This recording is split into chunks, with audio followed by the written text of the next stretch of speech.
Évidemment, pendant ce temps, loin des polémiques et des batailles politiques, les journalistes découvraient au fil des heures l'horreur des massacres perpétrés par le Hamas près de la frontière entre Israël et la bande de Gaza. Exemple parmi trop d'autres exemples, des dizaines de morts décapités parfois dans la localité de Kfar Hatsa, dont de nombreux bébés. On reverra dans quelques minutes l'émotion du journaliste d'I24, Maël Benolio, qui était sur place.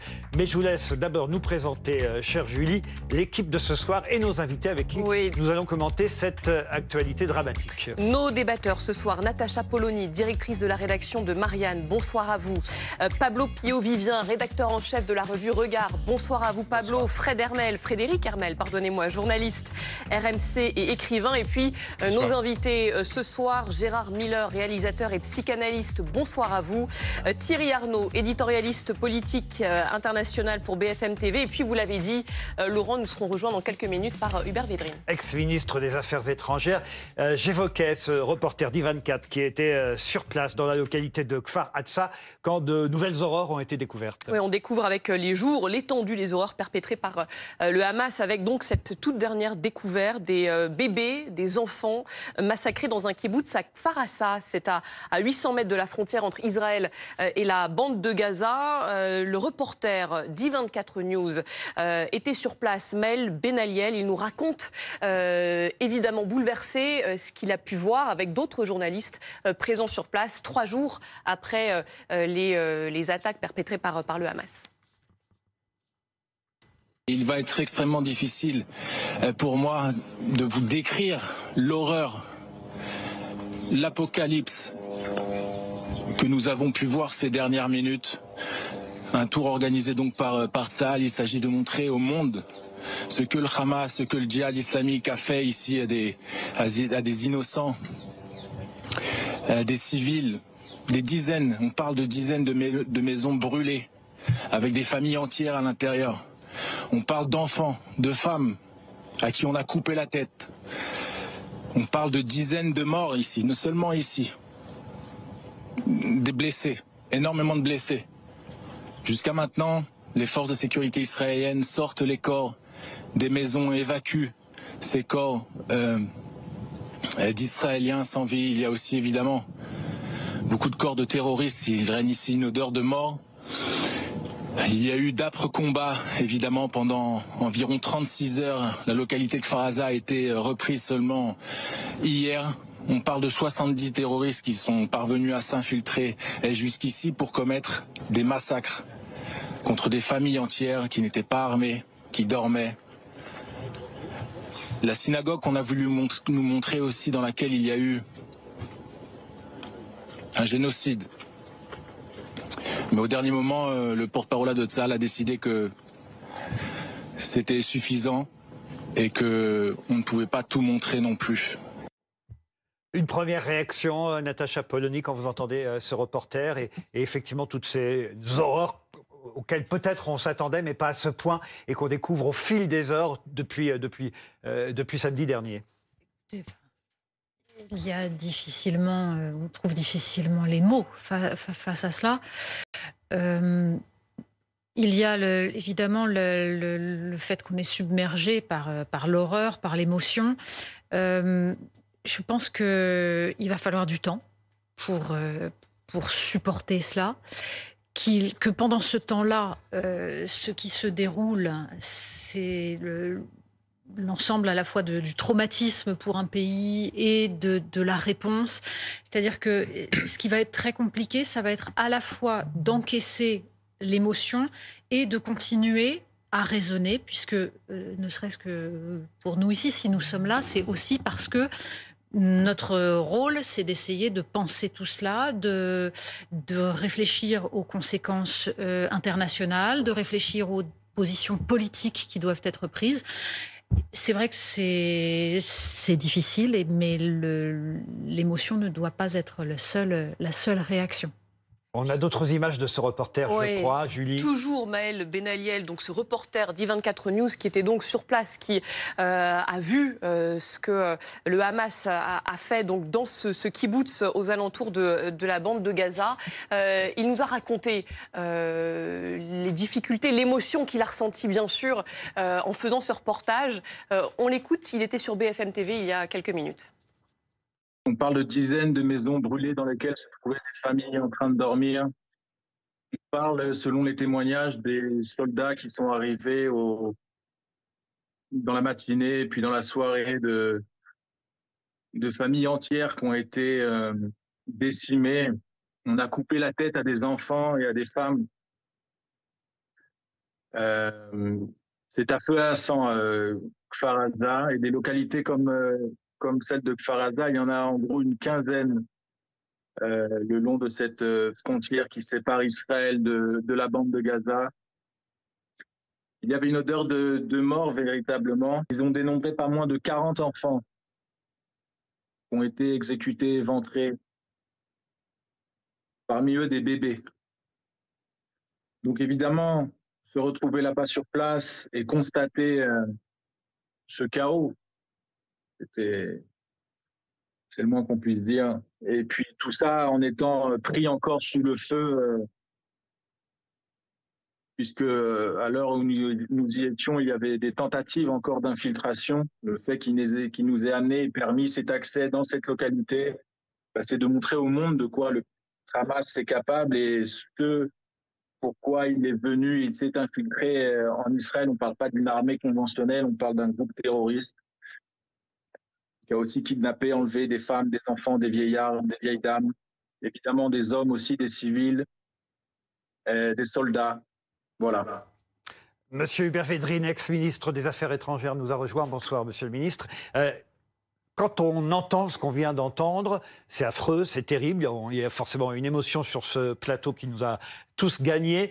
Et hélas, on s'imagine qu'on est peut-être qu'au début de ce qu'on va encore découvrir et même de ce qu'on va vivre dans les jours et les semaines. Ça va durer, tout ça? Moi, ce qui me frappe, c'est que même d'immenses personnalités israéliennes du camp de la paix, historiquement, les anciens militaires, l'ancien chef des services secrets, même les gens qui considèrent qu'Israël s'est totalement trompé depuis 15 à 20 ans, en détruisant les autorités palestiniennes pour dire qu'il n'y avait pas d'interlocuteur, etc. Même ces gens-là, aujourd'hui, ils disent on n'a pas le choix. Donc on est obligé d'y aller. Puis toutes les horreurs dont on parle renforcent ça. On n'a pas le choix. Ils disent on va être obligé d'entrer dans Gaza pour exterminer, pour détruire la branche armée ou la branche militaire du Hamas. Distinction. Donc on a une impression de fatalité effrayante. Moi qui ai connu depuis 20, 30 ans ou plus tous les gens en Israël, en Palestine, qui ont essayé de sauver les choses, qui ont essayé d'agir pour que ça n'arrive jamais, ces choses-là. Aujourd'hui, on est dans une étape où les représailles sont forcément, alors pas forcément sanglantes et aveugles. Je ne sais pas si l'armée israélienne est capable d'arriver à isoler les gens du Hamas sans qu'il y ait trop d'otages tués. Bon, de toute façon, c'est horrible, ce moment-là. Après, on verra. Donc, on est obligé d'oublier les occasions manquées depuis 15-20 ans. Et on ne peut pas se projeter dans l'avenir maintenant, c'est trop dégueulasse. Quoi. On a longtemps dit, monsieur Védrine, une sorte de fatalité effrayante. Sans vouloir vous flatter, on a souvent dit que vous étiez un fin observateur de la politique internationale, de ce qui se passait dans le monde. Oui, mais justement, comment se fait-il que personne n'ait pu prévoir, n'ait pu supposer que ça allait arriver? J'en sais rien. Je lis les mêmes articles que vous. Hein. Il faut regarder ce que veut dire la presse israélienne.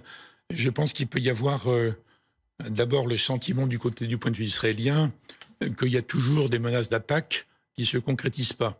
Ça, c'est un peu le même phénomène que Poutine va attaquer, mais non, c'est absurde, on n'y croit pas. Deuxièmement, un sentiment d'invulnérabilité. Parce que ces dernières années, l'idée des accords d'Abraham, qui ne faisaient pas les peuples arabes, mais les gouvernements arabes, chercher un accord avec Israël, il y avait un sentiment de soulagement, de paix, d'impunité, et les Palestiniens, on s'en fiche, fondamentalement, à commencer par les Arabes, gouvernement arabe. Donc il y a l'idée qu'on est vraiment sorti d'affaire par rapport à ça. Après, je suppose que le Hamas, qui sont vraiment des fanatiques monstrueux, qui prennent en otage le peuple de Gaza. Je rappelle que Nicolas Sarkozy lui-même a dit il y a quelques années, c'est quand même la prison à ciel ouvert la pire au monde. Gaza, Sarkozy. pas un pro-palestinien, vous voyez, par rapport à ça. Donc, le Hamas a pris le contrôle. Ils ont dû liquider tous les agents double ou triple. Donc, toutes les oreilles des Israéliens ont dû être écartées, y compris les moyens technologiques. Et donc, on arrive à cette situation. Et puis, il y a un peu le sentiment que, de toute façon, ils vont pas oser. Mais j'en sais rien, je vais vous poser la question, j'improvise. Hein. On va avoir notre reporter sur place. Il y a peut-être des réponses plus précises en Israël. On va justement analyser la situation sur place. Que se passe-t-il à l'instant T? Le porte-parole du Tsahal affirme que l'armée israélienne a plus ou moins repris le contrôle de la clôture à la frontière, ce qui laisse penser qu'il y a encore des combats. Et nos reporters sont sur place. On va retrouver Nicolas Kouadou et Hugo Dorsemène à Sderot. Vous êtes à proximité de la bande de Gaza. Les roquettes continuent de pleuvoir, c'est ça, Nicolas ? Oui, absolument. Les roquettes ont plu plus précisément sur la ville d'Ashkelon, qui est située à environ 10 km d'ici. Elle est un petit peu plus éloignée que ici, la ville de Sderot, mais c'est l'une des plus grandes villes à proximité de la bande de Gaza, ce qui en fait forcément une cible favorisée par les roquettes du Hamas et du djihad islamique. Alors, ce qui s'est passé, pour vous expliquer aujourd'hui, c'est qu'en début d'après-midi, le Hamas a publié un communiqué extrêmement cynique dans lequel il expliquait en ces termes que tous les habitants d'Ashkelon devaient quitter la ville avant 17h, heure fatidique, sans préciser ce qu'il se passerait après. Une référence, selon leur dire, à l'ordre qui a été donné aux Gazaouis de quitter la bande de Gaza. Et bien à 17h, ils ont mis leur menace à exécution puisqu'une pluie très large de roquettes s'est abattue sur la ville d'Ashkelon. Impossible de vous dire combien, mais depuis que nous sommes arrivés avant-hier ici avec Hugo Dorsemène, c'est l'attaque la plus importante que nous avons pu observer. Alors forcément, eh bien, tous les habitants se sont réfugiés dans les abris, les shelters comme on les appelle ici. Vous savez, entre le moment où la roquette est tirée et le premier impact, il se passe environ 10 à 12 secondes. Il faut donc être extrêmement rapide pour se cacher. Alors nous avons pu observer là où les roquettes étaient tombées. Fort heureusement, le dôme de fer israélien, vous savez, ce bouclier anti-aérien, a été efficace, mais certaines sont quand même tombées, dont une juste à côté d'un hôtel où séjournaient d'ailleurs de très nombreux journalistes. À ce que l'on sait, pour l'instant, il n'y a que des dégâts matériels. Je voudrais me tourner vers Thierry Arnaud, notre éditorialiste politique international, pour parler aussi des otages, sujet qu'on n'a pas évoqué encore depuis le début de cette émission, parce qu'il y a certes les massacres déjà perpétrés, mais il y a aussi des otages parmi lesquels des Français, d'ailleurs, des enfants aussi. Quelle est la solution d'Israël pour tenter de récupérer ces otages? Est-ce que ça va être possible? 20 Français portés disparus, je rajoute ce chiffre. 20 Français portés disparus, dont le Quai d'Orsay dit ce soir que plusieurs d'entre eux, vraisemblablement, sont pris en otage. Et le Quai d'Orsay qui ajoute que ce bilan pourrait s'alourdir dans les heures et dans les jours qui viennent. Si on écoute le discours officiel d'Israël, Laurent, la solution, il n'y en a pas.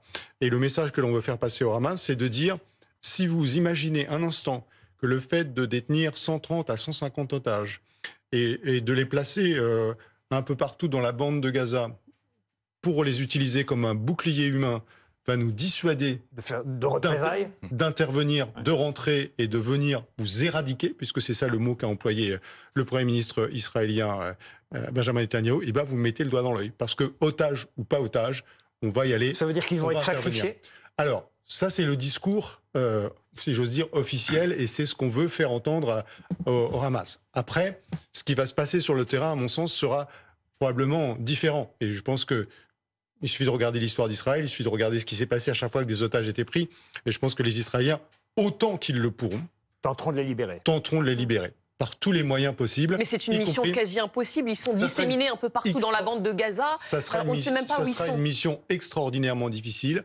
En même temps, ils sont aguerris. Cette bande de Gaza, ils la connaissent par cœur. Ils ont des forces spéciales qui y sont en permanence et dont il n'est pas interdit de supposer qu'ils y sont peut-être déjà aujourd'hui pour certains d'entre eux dans cette bande de Gaza.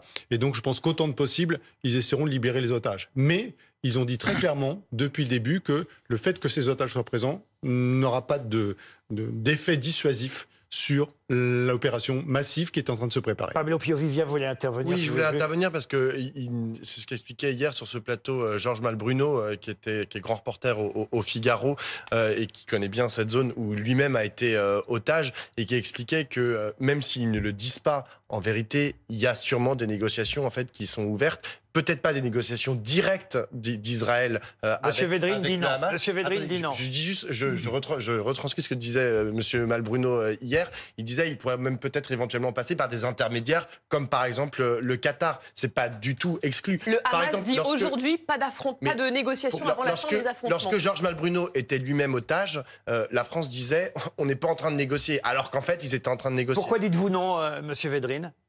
Non, je disais, c'est dur à prouver. Mais je reviens à un choix. D'abord, je redis, excusez-moi de le redire, tous les gens qui ont essayé de travailler un État palestinien pendant 20 ou 30 ans, c'était pour que ces horreurs n'arrivent jamais. C'était ça l'idée. Bon, voilà. Alors maintenant, entre négocier un échange, il y a plusieurs milliers de prisonniers palestiniens en Israël. Et puis il y a les otages, combien? 150, 200? Je ne sais pas exactement, mais de l'ordre de 150. Et puis il y a des Français, ils peuvent aussi négocier. Nous, on a par exemple, Georges Ibrahim Abdallah, par exemple, c'est une revendication qui est emprisonné en France, qui aurait dû être libéré il y a plusieurs années.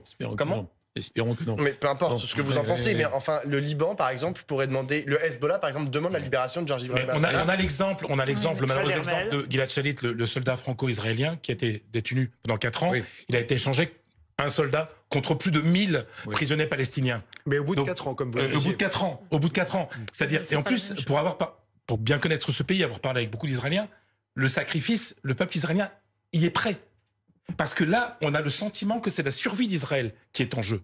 En tout cas, c'est ce que pense aujourd'hui. Vous avez travaillé, vécu là-bas? Je parle hébreu, je suis allé 8 fois, j'ai beaucoup d'amis et donc des relations diplomatiques là-bas, et j'ai parlé ces dernières heures avec beaucoup de gens là-bas, et ils sont prêts à ce sacrifice. Parce que quelque part, l'existence même d'Israël implique un sacrifice, avec des morts assurés tous les ans depuis la création en 1948. Donc rien ne va retenir l'intervention de Tsahal dans la bande de Gaza. Ça, c'est évident.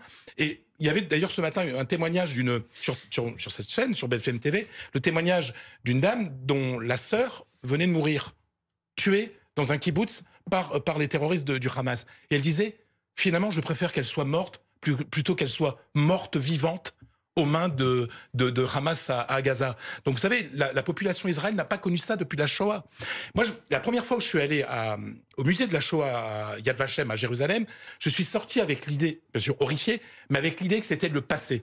Et là, depuis quelques heures, et notamment avec le témoignage de notre collègue tout à l'heure d'I24 News, on a quand même le sentiment que c'est en train de se reproduire, qu'une forme de Shoah est en train de se reproduire. Hubert Védrine et Gérard Miller tout de suite après. Oui. Il y a quand même un choix effrayant pour la chanté israélien. Je ne sais pas si vous savez ce qu'ils ont déjà décidé, mais non, oui, c'est un choix. D'accord, c'est une hypothèse. C'est une hypothèse. Entre l'idée de faire une gigantesque échange de prisonniers et l'idée que même défendre donc des militants du camp de la paix, qu'il faut éradiquer la branche militaire du Hamas, c'est une contradiction frontale. Mais bien sûr. Oui. Donc, vous voyez la position et le choix effrayant des dirigeants israéliens. Gérard Miller. Peut-être peut-on dire qu'il y a aussi un drame supplémentaire à tout ce qu'on vient d'évoquer, c'est le gouvernement israélien lui-même actuel. Ça a été un gouvernement incapable, vous l'avez évoqué, incapable de faire quoi que ce soit qui puisse favoriser la paix. Je n'ose même pas dire la paix. Enfin, en tout cas, un mieux-être aussi bien pour les Palestiniens que pour les Israéliens. Mais c'est aussi un gouvernement qui sera peut-être incapable de faire la guerre. C'est-à-dire qu'il faut quand même voir comment, depuis un grand moment, les orthodoxes, les ultra-orthodoxes ont désarmé en partie l'armée israélienne.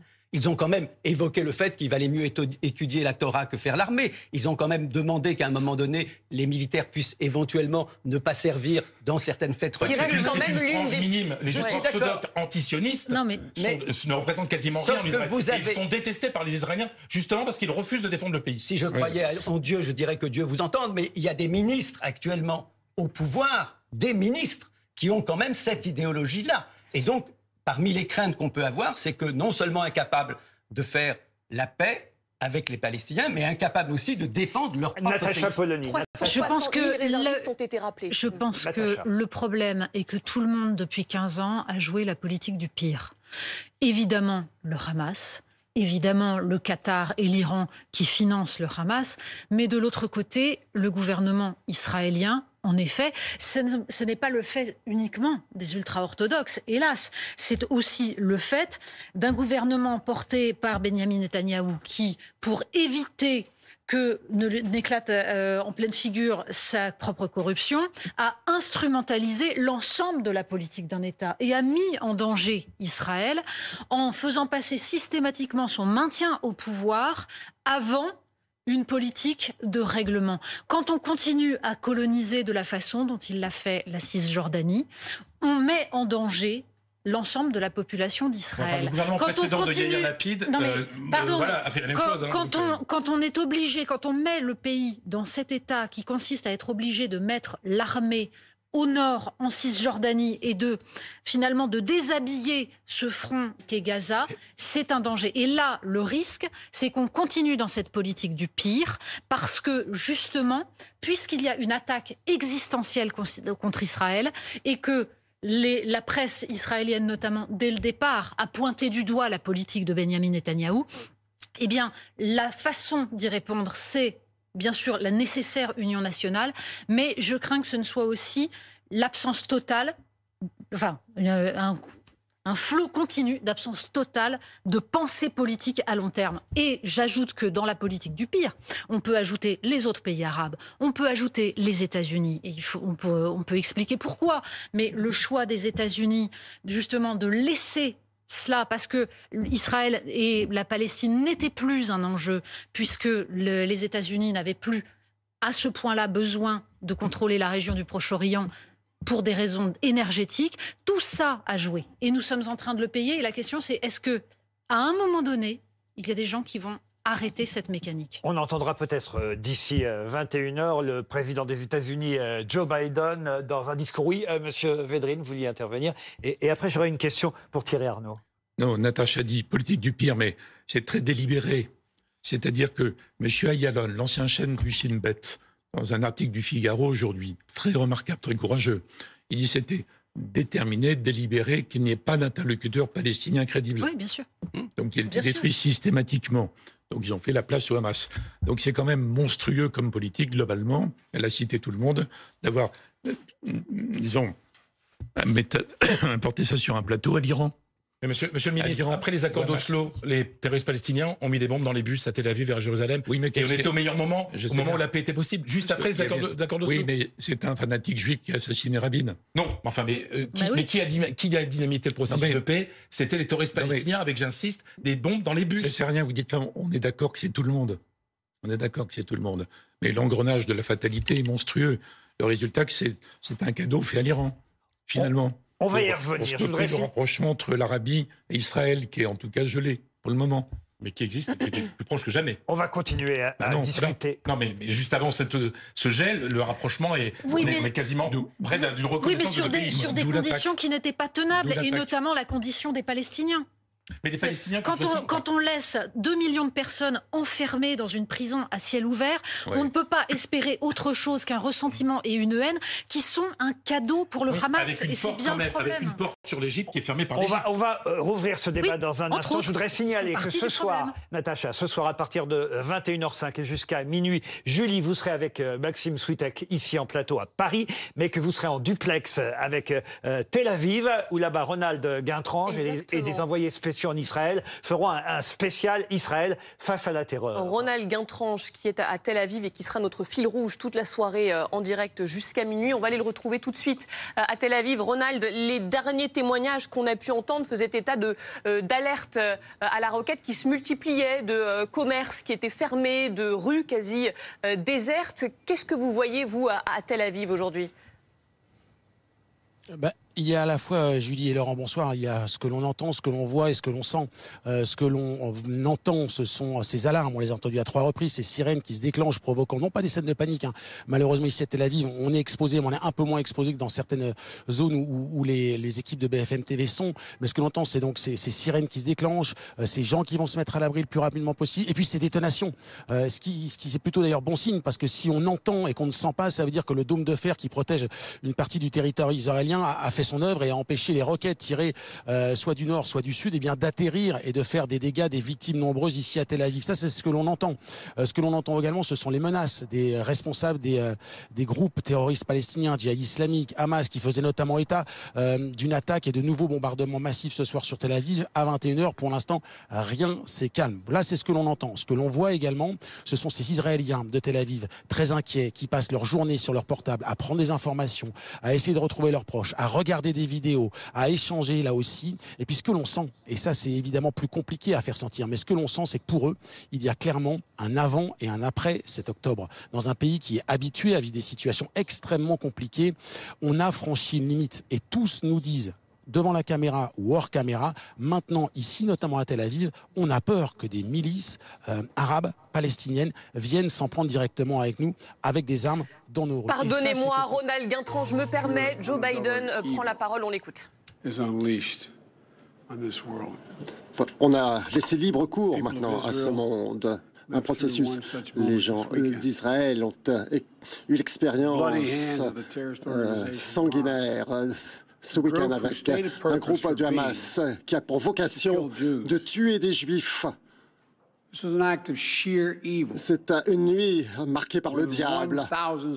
1000 civils ont été massacrés en Israël.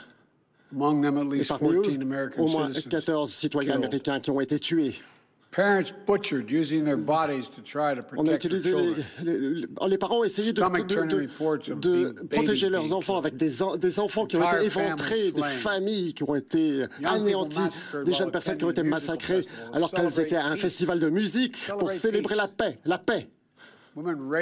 Des femmes qui ont été violées, tuées, des familles entières qui ont tenté de protéger leurs enfants pendant des heures et des heures afin d'éviter d'attirer l'attention. Et des milliers de blessés et qui étaient criblés de balles dans leur corps. Ce qu'ils ont vécu, vous savez, ces drames ne disparaissent jamais. Il y a tellement de familles qui essayent de tenter d'avoir des nouvelles de leurs proches, ne sachant pas s'ils sont morts, vivants, ou s'ils sont pris en otage. Des enfants dans les bras de leur maman, des grands-parents dans leur chaise roulante, des otages. Maintenant qui vont être peut-être exécutés en violation de tout code de moralité. La brutalité, la violence du Hamas, cette violence sanguinaire nous rappelle le pire du Daesh, c'est le terrorisme. Mais malheureusement pour le peuple israélien, juif, il n'y a rien de nouveau. Ces attaques ont été remis à la surface, des mémoires, des cicatrices d'antisémitisme, marquées par l'antisémitisme. Et à l'heure actuelle, il doit être très clair que nous sommes avec Israël. Nous sommes avec Israël. Et nous allons nous assurer que nous allons pouvoir assurer la protection des citoyens pour répondre à ces attaques. Il n'y a pas de justification derrière le terrorisme. Il n'y a pas d'excuse.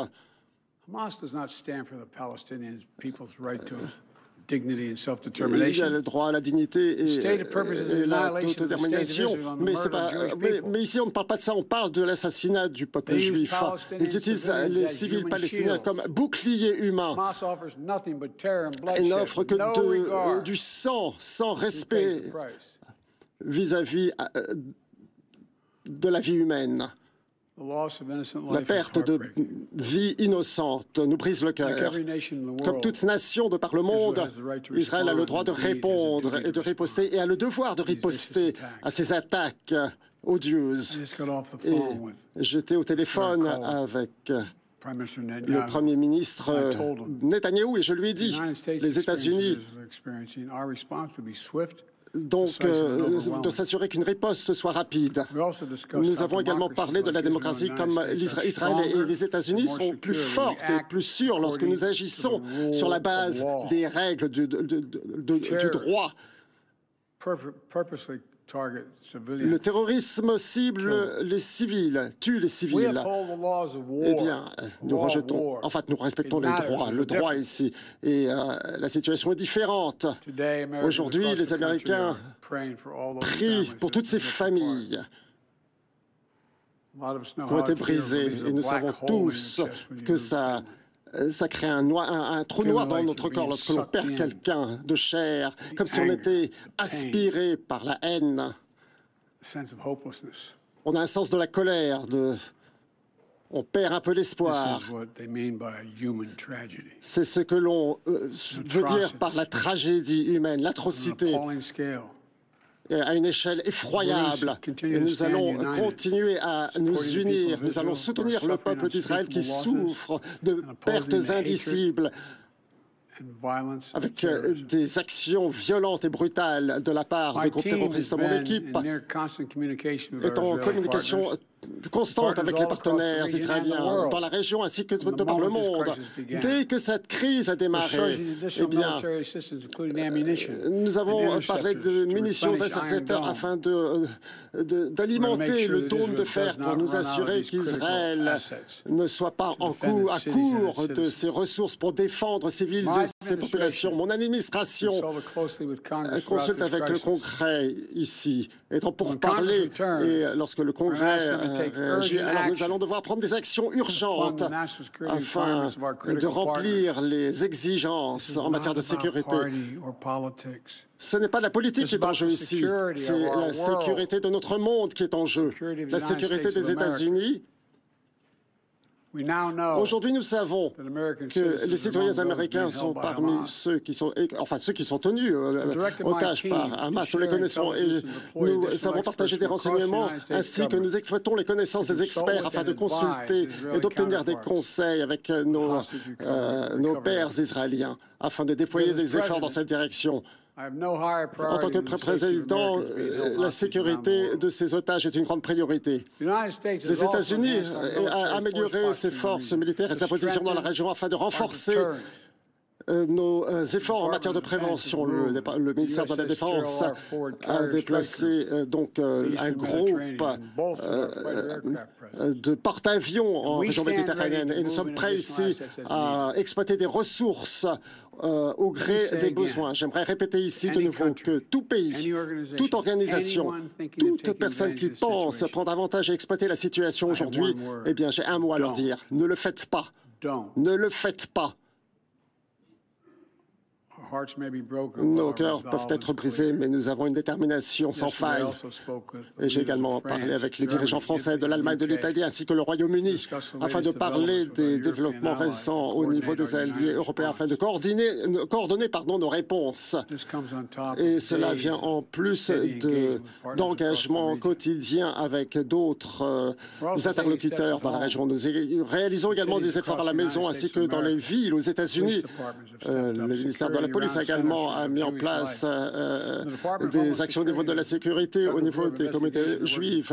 Le ministère des Enquêtes et Renseignements a également travaillé sur la mise en vigueur pour identifier toute menace qui pourrait surgir ici au niveau d'attaques potentielles terroristes. Cela représente une période au niveau des États-Unis de promouvoir l'unité afin de soutenir les personnes endeuillées. Il faut être clair ici. Il n'y a pas de place pour la haine aux États-Unis, ni contre les Juifs, ni contre les musulmans, ni contre quiconque qui rejette. Et ce que nous rejetons ici, c'est leur terrorisme. Nous condamnons le diable qui s'attaque de façon indiscriminée. Et voilà ce que les États-Unis défendent. Vous savez, il y a 50 ans, eh bien, je parlais de cela avec le vice-président. Il y a plus de 50 ans, en tant que jeune sénateur, j'ai été en Israël pour la toute première fois en tant que sénateur nouvellement élu. Et j'ai fait un très long voyage avec Golda Meir, juste avant la guerre de Yom Kippour. Et je suppose que l'on peut voir qu'il y a une consternation. Enfin, lorsqu'elle a décrit la situation à l'époque, elle a pu voir ma consternation sur mon visage. Nous sommes sortis dans un couloir à l'extérieur de son bureau. Et elle m'a regardé. Tout d'un coup, elle m'a dit « Est-ce que vous aimeriez qu'on vous prenne en photo ?» Alors, je l'ai suivi. Alors, nous étions là, silence. En fait, nous nous tournons vers la presse et on pouvait dire que, voilà, j'étais préoccupé. Et on m'a dit « Ne soyez pas préoccupé, sénateur Biden. Voilà, nous avons les moyens ici en Israël. Voilà, c'est ce que je dis. Eh bien, voilà, nous n'avons nulle part où aller à part Israël. C'est cela qu'elle m'a dit. Pendant 75 ans, eh bien, nous avons garanti la sécurité du peuple juif de par le monde, afin que les atrocités de par le passé ne puissent plus jamais survenir de nouveau. Il n'y a aucun doute que les États-Unis est derrière Israël. Et nous allons nous assurer que l'État d'Israël démocratique et juif puisse se défendre aujourd'hui et demain, comme nous l'avons toujours fait. C'est aussi simple que cela. Ces atrocités me rendent malade. Il n'y a absolument aucun doute par rapport à ça, nous sommes derrière Israël. Voilà pour le discours du président des États-Unis. On a reconnu la vice-présidente Kamala Harris derrière M. Biden, qui a eu des mots forts, des mots émouvants. Pas de haine, ni contre les Juifs, ni contre les musulmans. Nous luttons contre le diable. Les Américains prient pour toutes ces familles. Nos cœurs, ce qu'il a dit, nos cœurs sont brisés, mais nous avons une détermination sans faille. C'était un bon discours. Si vous permettez, deux choses. Il a dit ce que doit dire un président américain en parlant une opinion occidentale bouleversée, traumatisée par les horreurs. Donc il est dans son rôle. Ce qu'il n'a pas dit, parce que c'est plus de la géopolitique, il n'a pas du tout parlé géopolitique, c'est que l'idée de l'alliance d'Abraham, qui est que le rapprochement des pays, des gouvernements arabes, pas des pays, des gouvernements arabes, avec Israël, en passant les Palestiniens par pertes et profits, c'est une idée qui est morte. Alors c'était l'idée de Trump, reprise par Biden, et donc il préparait l'aboutissement entre l'Arabie et Israël. C'est certainement en dehors de l'instinct fanatique d'horreur à l'état pur du Hamas, c'est le calcul de l'Iran, certainement. Évidemment, il ne l'a pas dit, mais c'est un élément clé parce que la politique américaine ne peut pas continuer comme avant. D'une façon ou d'une autre, après les horreurs déjà commises et qui vont être commises, ils vont être obligés de réinventer autre chose. Ce qui le gêne, parce qu'il est centré sur la Chine, lui. Ça le réattire vers des sujets dont les Américains voudraient un peu se détacher. Voilà mes deux réactions à M. Biden. Il confirme aussi la présence d'Américains parmi les otages. Oui, sans être capable d'en donner le nombre précis, mais il confirme qu'il y a des Américains parmi les otages. Il indique que les États-Unis aideront les Israéliens et donneront tous les renseignements possibles pour aider à retrouver ces otages et à les sauver. Et bien sûr, pas seulement les Américains. Il confirme également l'assistance militaire américaine, ce groupe aéronaval qui est en route avec ce plus gros porte-avions au monde et les navires qui l'entourent. Il dit qu'il y aura également des moyens supplémentaires qui seront donnés pour renforcer le fameux dôme de fer qui protège le ciel israélien. Donc tout ce soutien, c'est quelque chose qu'on attendait. Il y a quelque chose qu'on attendait moins et qui est intéressant dans ce qu'a dit le président des États-Unis, c'est qu'il a dit qu'il a rappelé au Premier ministre israélien que les États-Unis et Israël sont des démocraties et qu'elles doivent appliquer l'état de droit et la règle de droit et les règles de la guerre. Et ça, c'est une sorte d'avertissement qui est donné sur le blocus qui est en train de se mettre en place. Merci Thierry Arnaud, merci à M. Védrine d'avoir participé à ce plateau. On est ensemble jusqu'à 21h, il y a une émission spéciale à 21h05 jusqu'à minuit. Dans un instant, on aura aussi Bernard-Henri Lévy depuis Tel Aviv. On se retrouve dans quelques minutes après ce court écran. Et merci Gérard Miller.